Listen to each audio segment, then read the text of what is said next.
Assalamualaikum warahmatullahi wabarakatuh. Perkenalkan, nama saya Putri Ovagara dengan NIM 437 2016 dari Prodi Kedokteran Hewan Fakultas Kedokteran UNB.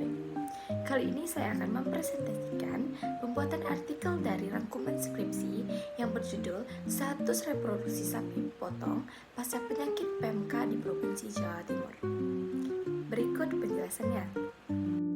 Skripsi ini ditulis oleh Siti Maimunah dengan NIM 0504 118202 5002 dari Program Studi Peternakan Jurusan Teknologi dan Industri Peternakan Fakultas Pertanian Universitas Sriwijaya. Baiklah, kita akan membahas pertama yaitu PMK. Apa itu PMK? PMK adalah penyakit mulut dan kuku yang menular akut yang menyerang pada hewan yang berbulu genap seperti sapi, kuda, kerbau, domba, dan babi, di mana PMK ini disebabkan oleh virus dari genus Apotyvirus dalam famili Piconavridae. Penyakit ini sangat menular dan menyebar cepat kepada peternakan dan pada hewan-hewan lainnya, baik melalui kontak langsung, melalui udara, pakan, kandang, kendaraan, dan lain-lain. Kita juga dapat melihat bagaimana bentuk penyakit dari PMK, di mana dari gambar tersebut dapat dilihat produksi lendir air liur pada bagian mulut sapi tersebut dapat dikatakan secara berlebihan. Masuk pada bab pendahuluan, di mana penelitian ini bertujuan untuk mengkaji status reproduksi sapi potong setelah terjadi wabah PMK di Provinsi Jawa Timur. PMK ini kembali mewabah di Indonesia pada April 2022 setelah kita 32 tahun dinyatakan bebas dari PMK. Kenapa sih PMK wajib diwaspadai? Karena dampak dari PMK itu sangat besar. Pertama, itu kerugian ekonomi, penurunan produktivitas dan kualitas ternak, serta tingginya angka kematian dan biaya pengendalian dari virus PMK ini. Metode penelitian ini, jenis penelitian ini digunakan dengan metode kuantitatif dengan pendekatan survei lapangan.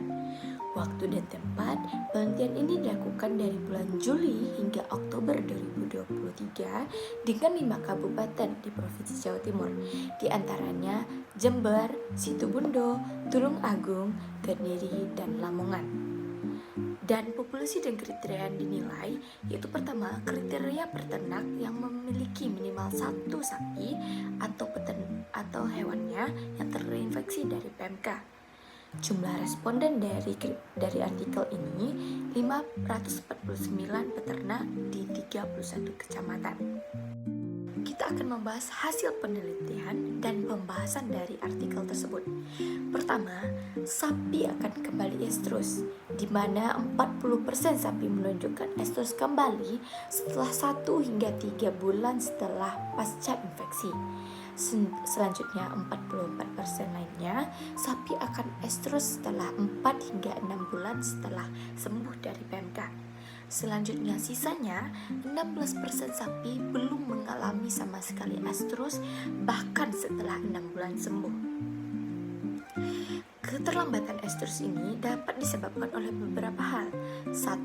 Gangguan hormonal, yaitu pada penurunan hormon estrogen dan progesteron. 2. Penurunan body condition akibat kurangnya asupan makanan. Yang ketiga yaitu stres selama sakit. Poin kedua yang dibahas dalam skripsi ini, keberhasilan kebuntingan, di mana hanya 30% sapi yang mengalami kebuntingan kembali pasca terkena PMK. Nah, tingkat kebuntingan rendah ini dapat dipengaruhi oleh beberapa hal. Pertama, ketidakseimbangan hormon reproduksi. 2. Gagalnya ovulasi dan gangguan fertilisasi. Yang ketiga, kesulitan deteksi birahi. Keempat, penurunan kualitas pakan dan kesehatan tubuh, di mana pada dasarnya dapat diakali dengan inseminasi buatan atau disebut dengan IB. Namun, karena kita tidak dapat mengetahui kapan waktu birahi sapi tersebut, maka dengan metode IB ini tidak dapat juga kita lakukan. Gangguan ketiga yaitu gangguan reproduksi, di mana 56% sapi tidak mengalami gangguan reproduksi, sedangkan sisanya 44% sapi mengalami satu atau lebih gangguan reproduksi. Di antaranya hipofungsi ovarium sekitar 21%, di mana hipofungsi ovarium itu tidak dapat difungsikan. Yang kedua, endometritis, di mana terjadi peradangan pada endometrium. Yang ketiga, delay-pubertas, itu pubertas yang lambat. Ketiga, sista folikular, yaitu 3%, di mana folikular tidak dapat difungsikan dan berisi cairan-cairan. Yang kelima yaitu retensio placenta dan atrofi ovarium, masing-masingnya 1%. Apa sih penyebab utama gangguan ini? Pertama, ketidakseimbangan hormon. Yang kedua, infeksi pasca kelahiran. Yang ketiga, praktik perkawinan tidak higienis. Keempat, kondisi tubuh yang lemah setelah pasca infeksi.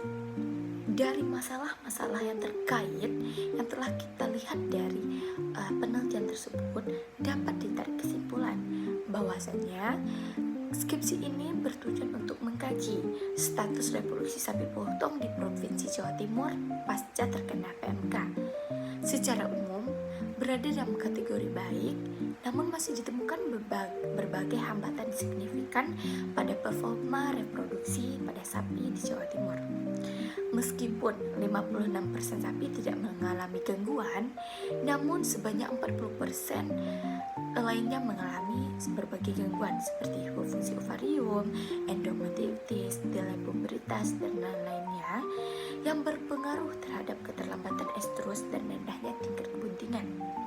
Faktor utama yang mempengaruhi kondisi ini adalah lamanya waktu pemulihan dari pasca terkena infeksi PMK, penurunan skor kondisi tubuh akibat penurunnya asupan makanan, serta ketidakseimbangan hormon reproduksi dapat mengganggu hasil reproduksi pada sapi.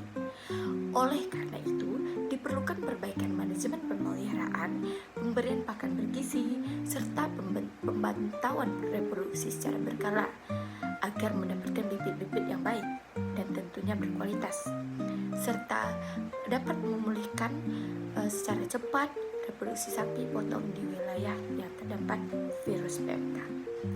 Sekian dari paparan artikel saya yang saya rangkum dari skripsi tersebut. Saya Putri Fadara, sekian, terima kasih. Wassalamualaikum warahmatullahi wabarakatuh.